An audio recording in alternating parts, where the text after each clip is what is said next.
天降异象，神秘潮汐爆发，能让部分人拥有超能力。然而，当潮汐退去，99%的能力将会消失。随着第3次潮汐的爆发，诞生的超能力者也越来越多。按照这个规律，当第5次潮汐退去，那么人类也终将落幕。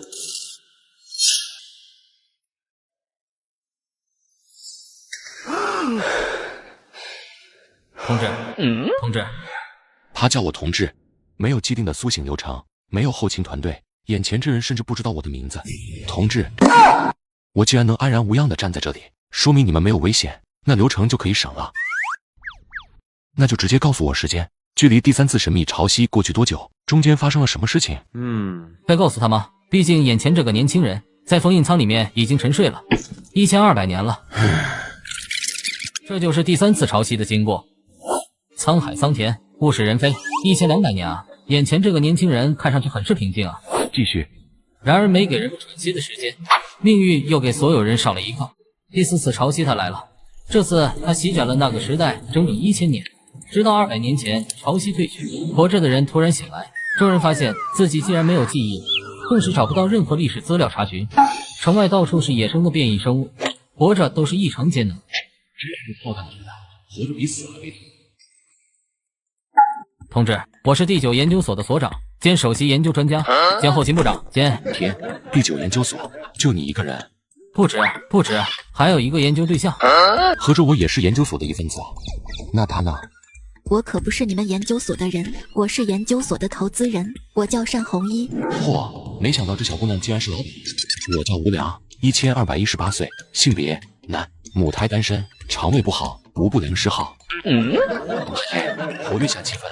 给我介绍一下如今的异能实力划分。越是混乱的年代，越需要实力。为了能活下去，有些事是有必要了解的。3次神秘潮汐造就了3系不同的异能者，分别代表的是天系共有36项序列能力，地系共有72项序列能力，人系共有108项序列能力。序列周期表。我之前拥有的3种异能，既然分别对应天地人3系，而且都是第1的序列能力，序列编号0。我无敌了？不对，有点想多了。我现在异能被否定。一般情况下，异能者只能拥有一系，比如天系异能可以拥有1项或多项序列能力。那能不能天系和人系或者地系同修呢？可以，但2系同修会因此付出惨痛的代价，当然也是因人而异的。3系同修的话，至今没有人做到。我终于明白以前他们为什么说我是怪物了。哼，现在这3系异能将是我的最终底牌。你是第3次潮汐的异能者，对应人系异能，但我观你体内异能非常稀薄，应该是被封印了。有办法解封吗？有3种方法，等自然解封，大概需要10个同等时长的沉睡周期，也就是12000年。不现实。下一个。有一些神秘物质能让你体内封印松动，但是价值超出我们的承受范围。电费多交不起。氪金。不现实。下一个。最后一种，重新修炼异能，掌握序列能力，靠着自身异能加速解封。听我说完，在你沉睡的时候，我已经给你想好了。第3种办法是你现在唯一的选择。八骏图，观此图可以让人很快的觉醒序列能力。很快？很快。靠谱不？很靠谱，我和我姐都是靠这图觉醒异能的。好。随即，吴良开始在脑海内观想此图案。很快，有一股暖流涌入身体，几个呼吸的时间，熟悉的力量又回到了体内。再一次掌握异能，人系异能，寸指，序列号107，倒数第2。这个你这观想图有毒吧？108个序列能力，竟然觉醒了个倒数第2。你就说快不快吧？你冷静一下，这说明你第1次觉醒的异能很强大。强大的序列能力是互相排斥的，所以这一次觉醒的序列能力却越弱。那可不，我可是3系异能者，说出来怕吓死你呢。寸指，爬端技能，浩然高 ，CD 长。所长出来单挑了。我是天系异能者，序列第11。天问，我提出一个问题，上面就会出现我想要的答案。异能消耗是根据问题的难度决定的。好家伙，看似简简单单的介绍，都给你装到了呀！你这能力可称得上是顶级辅助了呀！还没给吴良多想，所长发动了计1加1等于接。顺序1加1等于3。这是成功了吗？成功了，但是你要知道正经的寸指只能打断技能，你刚才不仅打断成功了，还说出一个错误答案，这就很奇怪。停电了。不是敌袭，隐藏在黑暗中的敌意，正在对第9研究所进行破坏，也是断电的罪魁祸首。现终结异能者极具攻击性，极度亢奋，携带致命病毒，异能处于失控之中，有点难搞啊。所长也是当机立断，我去打开防护门，你们先撤离。喂，我可是看过实验室的地图，哪有什么防护门啊？你骗小孩吗？敌人只有一个，解决掉就行了。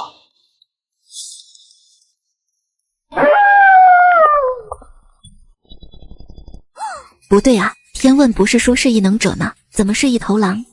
天问确实没错，但是他省去最关键的信息。没错，异能者不一定是人类，有可能是动物。失控的异能动物总好过敌人来袭。脖子上有一个碗大的瘤子，瘤子应该是他失控的原因。无良，你现在还能再发动寸指吗？还能发动一次。既然是个没有灵智的动物，那就很好解决了。我有一个办法。什么办法？你人呢？他怎么跑出去了？咱们怎么办？先看看情况吧。小狗狗看这里。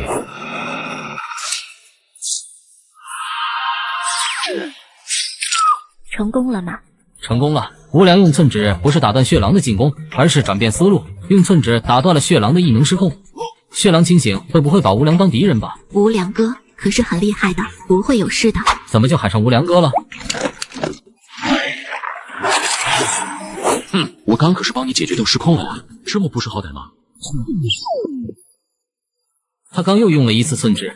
是的，他连咱们也骗，真是老六啊！怎么又变老六了？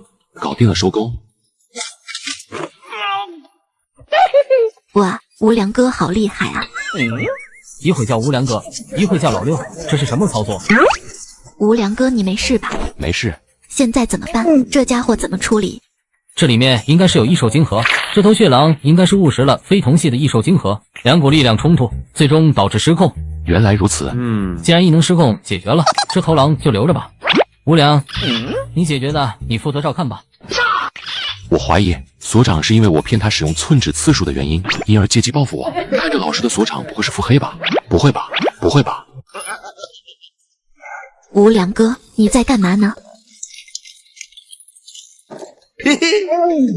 咦，为什么要把它染灰？作为狗，一身红是什么情况？这不是狼吗？其实无良是怕这家伙之前不知道有没有干过什么坏事，到时带他出去，以为我是他主人，可就成黑锅侠了。如今你洗心革面，重新做狗，以前的事就一笔勾销了。到时给你办个头毛全章，然后持证上岗，努力工作，咱们所发家致富就靠你了。家人们，谁懂啊？无良，你办理的初级异能者证明已经下来了。这几天无良分别跟所长单红衣外出了2次，熟悉周围环境，办理了合法身份。最重要的就是注册初级异能者，每月有3000的新币补贴，也了解了他所在的银沙基地内官方的交易市场和黑市的基本情况，也是风起云涌，黑暗之极。之前考虑好怎么花了吗？我准备置办些材料，冲击中阶异能者，所以3000新币是不足以购买材料。无良转眼就把主意打到所长身上。当然500伙食费该交还是要交，雇佣1名初级异能者，要1万新币该发也要发。什么？合着收你500伙食费，还要倒贴9500新币给你发工资呗？不会是报复让他领养血狼这件事吧？无良突然想到研究所连电费多交不起，应该是发不起工资。不要急，这钱就当唤醒我的费用里扣掉就行了。这样也好，这样也好。照你这么扣，恐怕1200年也扣不完。什么？1200年，每年12万，1.44亿新币以上。本想给所长挖坑的，没想到唤醒他自己要花这么多钱。转念一想，突然就把主意打到了单红衣身上。红衣啊，有考虑追加投资吗？你不多醒了吗？我还投资什么？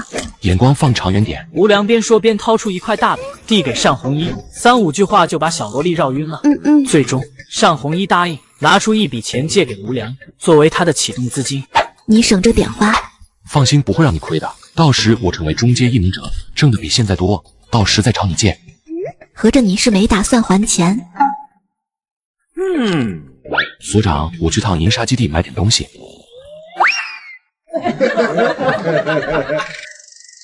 你怎么买这么多东西？铃木3份，天菇粉5份，异兽犀牛角粉2份，还有3套初级战斗服。你怎么买3套战斗服？不用给我和所长买啊？我给自己买的呀，多穿2套安全点。你这前后这么多东西，得花4万星币吧？买冲击中阶的材料也就算了，这些无用的东西买那么多干嘛？无良腹黑的想到，这小萝莉有点抠门啊，说不定研究所停电的主意就是她出的。整理完东西就到了业务，无良拿出刚从黑市买的材料和让所长改良的练骨体操，开始突破出阶，正式踏入中阶。没错，刚觉醒异能不到1个星期，就准备再次突破。1200年前，无良本就是最顶尖的异能者，寒蝉之名谁人不知？而且本身拥有3系异能，皆为序列0。他知道自己不是普通人，所以他自信。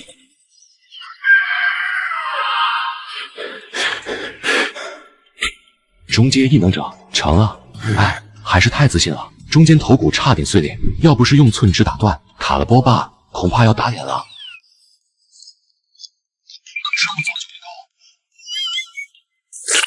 所长，你改的东西不错哦，别随便拿给一般人练，会死人的。我知道，知道你还给我？你不是一般人。那倒是，我是谁？哥们可是要拯救世界的人，不是我和你吹。等咱们拯救了这世界，到那时咱们欠的钱就都不用还了。合着你拯救世界，就是为了不用还钱？您好，您之前订购的材料已经到货了，随时能来市场领取。无良哥的这笑容让人瘆得慌。估计有人要倒霉了。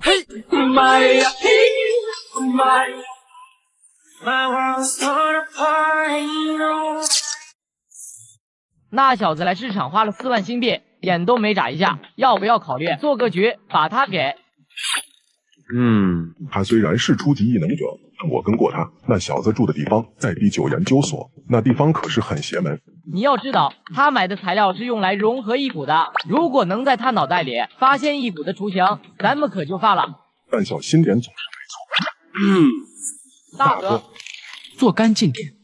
是。无良哥，你又要一个人去银沙基地？上次去购买材料的时候，无良故意留了一个破绽，既然鱼上钩了，那就开始收网。你肯定是要去干坏事。说的什么话？我可是良民。你要武器不？我可是有很多武器。你有多少？我有好多呢，有喷子、AK、大狙、左轮。无良只是随便应付一声，没想到能听到一大串枪械的从一个小萝莉口中说出，如同报菜名一样。停，不需要了，我用短刀就行了。通常异能者之间的战斗，机械武器就显得很鸡肋。所长，你干嘛呢？这个棍子我能感觉到，它很奇特，一直没研究出所以然。你看它能用吗？此时无良看着眼前的武器，心里一股莫名的悲伤即将涌出，但很快压下去。老伙计，时隔1200年了，又见面了。你认识这武器？古代用天外云铁锁住，长1丈3尺7寸3分，重77斤7两7钱。这是作为第1代寒蝉的武器，一直传到无良这位第3代寒蝉手上。这是枪，他只是没有枪头而已。是弄丢了吗？不，这枪本来就没有枪头，骗你们的，枪头只是让人藏起来了而已。我走了，他们不配死在这杆枪下。所长，这就很奇怪，作为老六，但凡留一手，为什么他放着这枪不用呢？因为你的无良哥拿不动。老弟，你总算来了，情况发生了点变化。我可是着急就要这批货，等着下个月进阶的。你可别给我掉链子啊！老弟，听我说完，你要的这批货都是稀有玩意，时间紧，市面上能找到的我全收了，可依旧凑不齐。你是想坐地起价？不，意思是还有一批更加便宜的货，就是不能在交易市场成交，得私下交易。对。哈，想给我来一个瓮中捉鳖，那我就接着陪你们演下去。行，不过这次交易我要雇2个保镖。没问题，老弟还是很谨慎啊。末世谁都不能信，不是吗？哈哈，小老弟还是嫩了点，正好给我安排人守在你身边的机会，到时来个里应外合，你不死谁死啊？老弟，那你可要在这里等会保镖，我们先过去。好。我身为雇主，心系你们的安全，你们把这衣服穿上吧。这2名保镖没有任何犹豫，就立马换上了。他们从来不跟将死之人废话。上车，出发。狼巢，狼巢，羊羔已经出发，羊羔已经出发。狼巢收到。大哥，你说这次老板怎么亲自下命令来伏击一个初级异能者？光我们这边就出动了3名初阶和1名中阶，还特意临时请了1名中阶精神念师。这精神念师貌似有点胆小啊，非要躲在这破杂物间。老板的心思不是你我能猜，速度干完不更好吗？等会还可以去。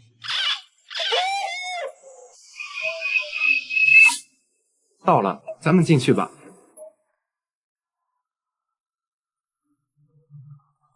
嚯，这货物还挺多的呀。罗老三呢？罗老三，你也过去。是，老大。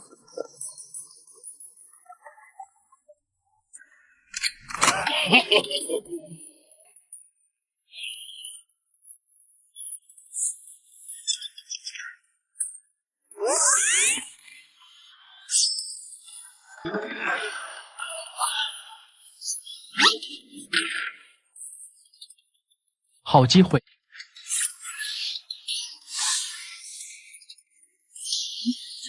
护符做手脚，去死吧！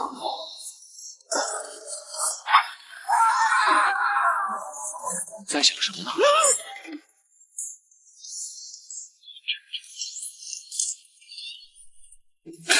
什么情况？对手至少是高阶异能者，炼化了头骨，或者也是意念师。该死的！找到你了。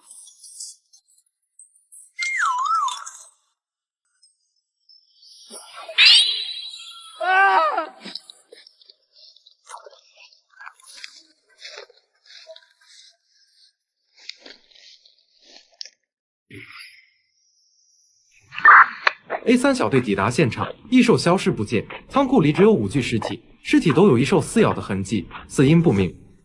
你就是无良，是你报的案？没错。你先编个理由吧。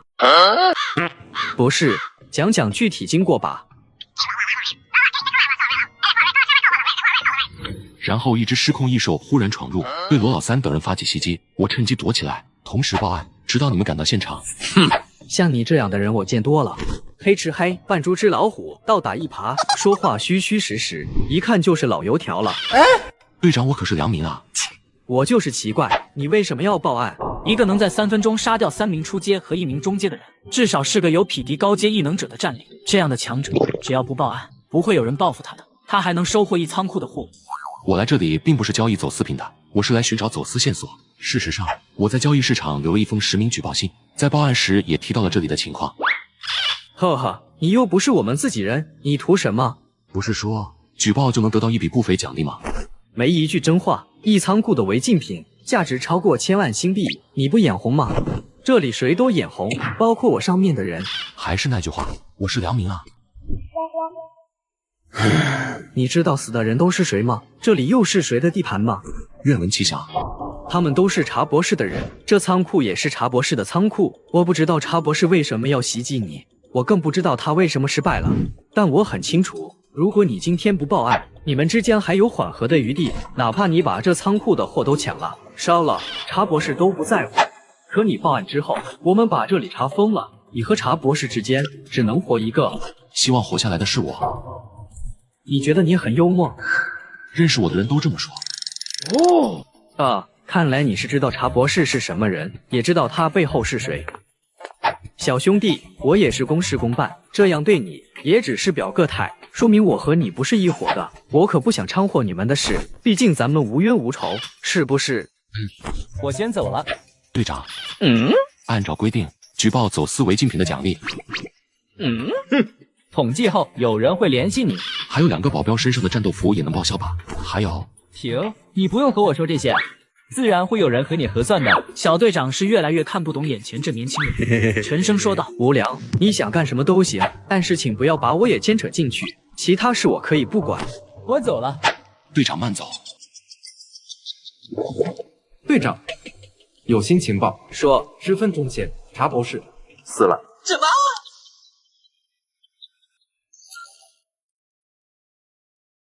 无良哥，你是不是早就知道他们要袭击你的？无良哥，你是故意花那么多钱给别人看的？停，只能问一个问题。无良哥，你抓回来的那个俘虏已经被你抽傻了，怎么审问啊？用寻常的手段，当然问不出来。然后呢？用天问啊，笨丫头。所以现在所长都成为老六的工具人了。不对，他刚骂我笨丫头。所长，情况怎么样？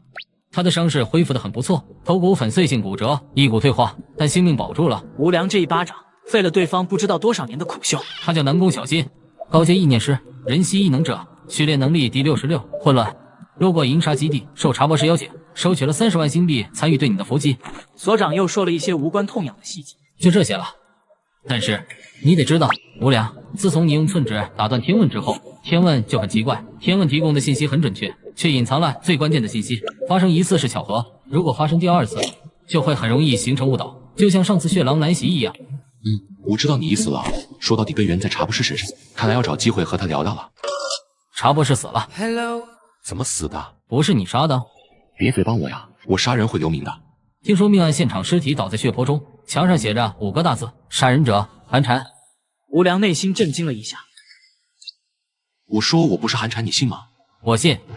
所长你还真老实啊，要在以前很容易被骗去缅甸的。可我就是寒蝉啊。这6个字在1200年前堪称最高机密。在处理了一次灭世级灾难后，无良自身的状态很好，虽然强大，但随时有失控的风险。也正是因此，无良才会接受老马的邀请，加入特训营。名义上是特训营，实际上是保护营。也许在老马看来，特训营是用来保护无良的。实际上，无良的观点不一样，他一直认为特训营的存在是为了应对随时可能失控的自己。如果无良不失控，没什么人和物能威胁到无良，他自然不需要什么保护。如果无良有失控的前兆，在无良的配合下，他们会迅速进入航天飞机，直接起飞，把失控后的无良送进外太空。这是无敌生物才能有的配置。当然，这些都是往事。寒蝉这个身份，在当时意味着太多东西，代表着最高机密之一。现如今，过去这么久了，知道寒蝉这个名号的人能有多少呢？这个冒充者像杀鸡一样杀死了茶博士，一个在银沙基地手眼通天的高阶异能者。我被盯上了。从什么时候开始的？血狼袭击，或者更早？是超凡吗？也许更强。难道被神将盯上了？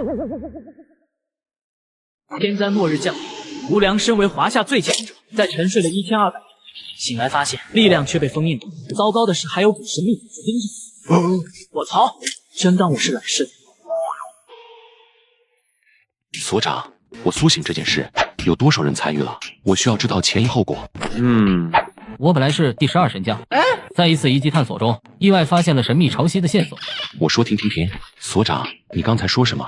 意外发现了神秘潮汐的线索。不，第一句。我本来是12神将，这么大的事怎么不早说？你没问啊？你不是天系异能者吗？怎么可以是神将呢？你不会告诉我你是4天帝吧？其实我是天系、人系双系异能者。4天地对应的是天系异能者，8地藏对应的是地系异能者，12神将对应的是人系异能者。我和你说过，第4次神秘潮汐的历史是空白的，但是荒野变得非常危险。难道和失控异能者有关？没错，超凡者死后，自身异能会失控，掌握的不灭物质越多，失控规模越大，波及的区域我们称之为秘坟。死去的异能者影响的周围环境却没有退散，第4次潮汐影响的异能者可是数以亿计的呀。现如今最危险的秘坟分别是天系4座、地系8座、人系12座，一共24座。所有的秘坟只能对应的异能者才能进入的。原来现在顶尖排名顺序是根据秘坟来排名的。对，但是如果有人对应的秘坟异变处理失败，就会由他人处理，自然身份也会被剥夺。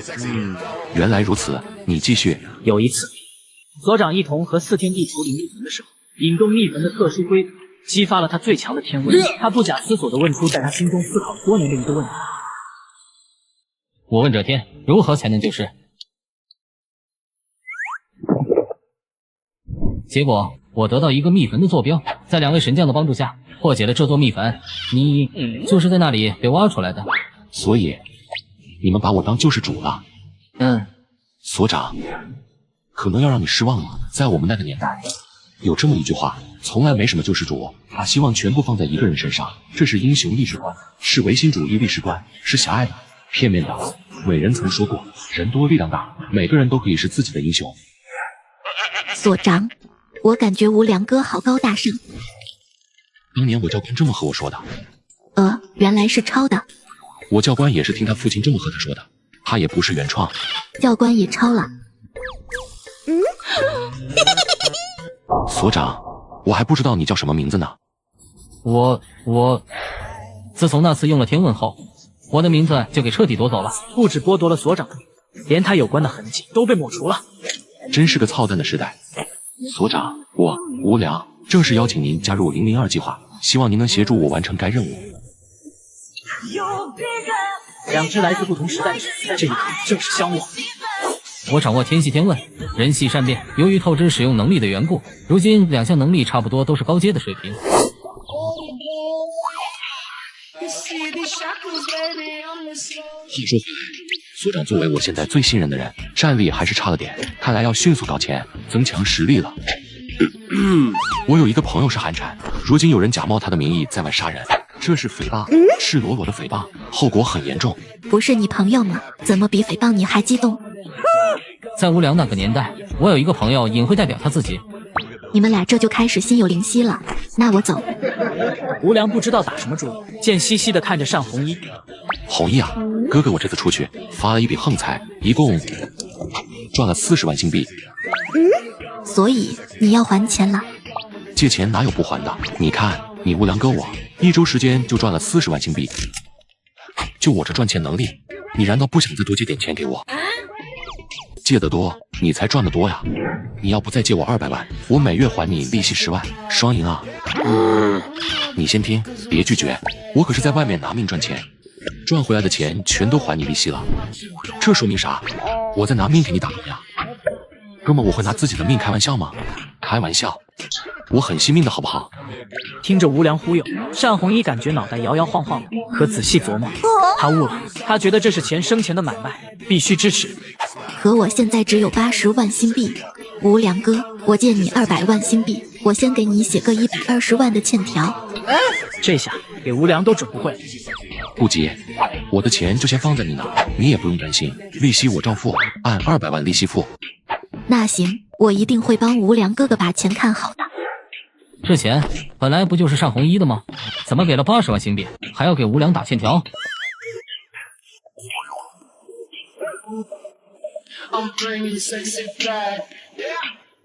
昨晚无良又连夜招待那个上级被抓的南宫小新，从他口中得知了关于针对总督的阴谋和秘坟的消息。现在狼人要出动了。您好，请问有什么可以为您服务？我来租铺子，就对面那一间。可是这间铺子的租约还没到期。店铺的主人死了，不是吗？那间茶铺是茶博士的，茶博士死了，就死在这间茶铺里。的年轻人大摇大摆来到交易市场，还点名指姓要求租茶铺，太嚣张了！难道他不知道茶博士是有后台的吗？说曹操，曹操就到。真是英雄出少年啊！连高阶意念师都不是小兄弟的对手。银沙基地副总督易静，就是他让茶博士委托南宫小新伏击无良的。